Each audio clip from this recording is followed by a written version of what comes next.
Number 8 زرنیش کی رخصتی کے لیے کوئی خاص تیاری نہیں کرنا پڑی تھی، اس لیے جو بری بنائی گئی تھی اسے تو فاطمہ نے ہاتھ تک نہیں لگایا تھا۔ گھر میں شادی کی کوئی گہما گہمی نہیں تھی، عجیب سی وحشت بھرے دن کٹ رہے تھے۔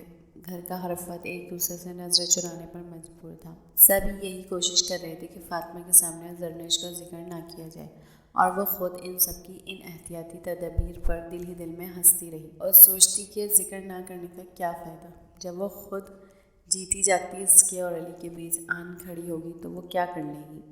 انہی خاموش اور بے چین دنوں میں ایک دن فاطمہ کے والدین اسے لینے آئے تھے۔ وہ ہرگز اپنی لاڈلی معصوم بیٹی پر سوتن برداشت نہیں کر سکتے تھے۔ انہوں نے احسن صاحب سے بھی جی بھر کر تلخ کلامی کی تھی۔ انہی کے بھروسے پر تو انہوں نے اتنا بڑا قدم اٹھایا تھا، لیکن وہ بھی کیا کرتے، سر جھکائے چپ چاپ سب سنتے رہے۔ فاطمہ نے یہ کہہ کر جانے سے انکار کر دیا کہ وہ اپنا گھر برباد نہیں کر سکتی۔ وہ آخری سانس تک اپنا وعدہ نبھائے گی، اپنا گھر بسائے گی۔ وقت سسک کر گزرتا رہا کہ وقت کا کام ہی بہنا ہے، پھر وہ اپنے کام سے پیچھے کیسے ہٹ سکتا ہے، اپنا پروردگار کے حکم سے روحانی کیسے کر سکتا ہے۔ پھر جمعے کا دن آ ہی گیا۔ زرنیش کو سادگی سے رخصت کر کے گھر لے آیا گیا۔ زرنیش کے لیے ایک دوسرا کمرہ سجایا گیا تھا کہ علی کا کمرہ تو اب فاطمہ کا کمرہ تھا۔ فاطمہ اپنے اور علی کے مشترکہ کمرے میں بیٹھی وصال سے پہلے فراق کا سوگ منا رہی تھی۔ اس نے سنا تھا کہ دلہن بن کر زرنیش پر بہت روپ آیا ہے۔ وہ لاکھ چاہنے کے باوجود بھی زرنیش کا رخ دیکھنے نہ جا سکی۔ وہ بیڈ پر گھٹنوں کے بل گہری سوچوں میں گم تھی۔ آنکھیں معتم تھیں کہ وہ بہت دیر سے روتی رہی تھی۔ تبھی دروازے پر دستک ہوئی۔ وہ خاموش ہی رہی کہ کسی کا سامنا کرنے کی ہمت خود میں نہ پائی تھی۔ تھوڑی دیر بعد پھر دستک ہوئی، پھر دروازے کا نوب گھما کر کوئی کمرے میں داخل ہوتا نظر آیا تھا۔ آنے والے پر بھی دلہن بن کر بہت روپ آیا تھا۔ اپنی محبت پا لینے کی خوشی آنکھوں سے پھوٹ رہی تھی۔ وہ چلتا ہوا بیڈ پر آ کر فاطمہ کے مقابل بیٹھ گیا تھا۔ فاطمہ نے آنکھیں جھکا کر اپنی آنکھوں کی سرخی چھپانے کی شعوری کوشش کی تھی۔ علی اس کی اجڑی سی حالت دیکھ کر بہت شرمندہ ہوا تھا۔ فاطمہ کیسی ہو؟ اس کے لہجے سے فکر جھلکتی تھی۔ ٹھیک ہوں، اس نے نظریں اٹھائے بغیر ہی کہا تھا۔ تمہیں اکیلے سونے سے ڈر لگتا ہے تو سارا کو تمہارے پاس بھیج دوں۔ مجھے اکیلے ہونے سے ڈر لگتا ہے، سو جانے سے تو ڈر ختم ہو جاتا ہے۔ تم مت ہوا کرو نا اکیلی، ہم سب کے ساتھ مل کر بیٹھا کرو۔ میں دیکھ رہا ہوں کہ تم سارا سے بھی کھچی کھچی رہتی ہو، تم خود کو تنہا مت کرو۔ مجھے لگتا ہے میں تو خود سے بھی کھچی کھچی رہتی ہوں۔ اس نے خالی سی نظریں علی کے چہرے پر ڈالی تھی۔ I am sorry, really sorry Fatima, لیکن تم خود ہی بتاؤ، اپنی ذمہ داری سے بھاگ کر میں کہاں جاتا؟ ہر جگہ ہر چیز سے فرار ممکن ہے، لیکن میں خود سے کیسے بھاگ؟ وہ خاموش ہوا تو فاطمہ نے علی کا ہاتھ اپنے دونوں ہاتھوں میں تھام لیا تھا، بالکل اسی طرح جس طرح علی اس کا ہاتھ تھاما کر۔ Don't worry. پھر وہ جبراً مسکرائی تھی۔ آپ کو پتہ ہے نا، میں شروع سے آپ کی فین رہی ہوں، ہمیشہ سے آپ کو پسند کرتی ہوں۔ علی اس کا ایک ایک لفظ بڑے دھیان سے سن رہا تھا۔ فاطمہ کی بات پر اس نے سب بات میں سر ہلا دیا کہ اس فیصلے سے میرے دل میں آپ کی عزت اور بڑھ گئی ہے۔ بھلا کوئی وعدہ شکن، کم ظرف اور غیر ذمہ دار انسان کسی کا رول ماڈل بننے کے لائق ہے؟ آپ نے میرے آئیڈیل کو میری نظروں سے گرنے سے بچا کر مجھے خاک میں ملنے سے بچا لیا ہے۔ میں آپ کی مشکور ہوں۔ علی کے چہرے سے اداسی کا سایہ سرکنے لگا تھا۔ وہ مسکرایا تھا تو فاطمہ کو لگا اس کے جینے کا مقصد پورا ہو گیا ہے۔ فاطمہ، تمہاری یہی باتیں تو تمہیں دوسروں سے نایاب بناتی ہیں۔ تم میرے لیے جو ہو، کوئی اور کبھی بھی نہیں ہو سکتا۔ کہ کسی کی ایک بات کے سہارے زندگی بتائی جا سکتی ہے؟ فاطمہ کو لگا تھا جیسے ہاں، ایک وعدے، ایک بات، ایک لفظ کے سہارے بھی زندگی گزاری جا سکتی ہے۔ علی، اب آپ جائیں، زرنیش آپ کی منتظر ہوگی۔ فاطمہ نے اس کا ہاتھ چھوڑ دیا تھا۔ وہ بھی کچھ کہے بغیر کمرے سے نکل گیا تھا۔ فاطمہ ایک بار پھر کمرے میں اکیلی رہ گئی تھی تو یادوں نے موقع کو غنیمت جان کر اس کے گرد ہجوم لگا لیا۔ کوئی یاد اس کے کان میں سرگوشی کرتی تو کوئی فلم بن کر اس کی نظروں کے سامنے دوڑنے لگتی۔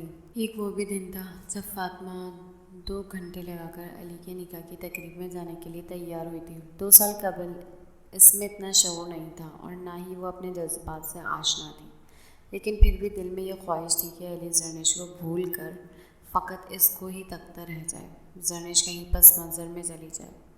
جب وہ وہاں ہال میں پہنچی تھی تو سب مہمان آ چکے تھے۔ علی سفید کاٹن کے مائل لگے لباس میں بہت شاندار لگ رہا تھا۔ زرنیش بھی اسکن کلر کے شرارے میں تیکھے نقوش کے ساتھ غضب ڈھا رہی تھی، لیکن فاطمہ کو ایک آنکھ نہ بھائی تھی۔ علی مسکرا کر زرنیش کے کان میں کچھ کہہ رہا تھا۔ جب اس کی نظر فاطمہ پر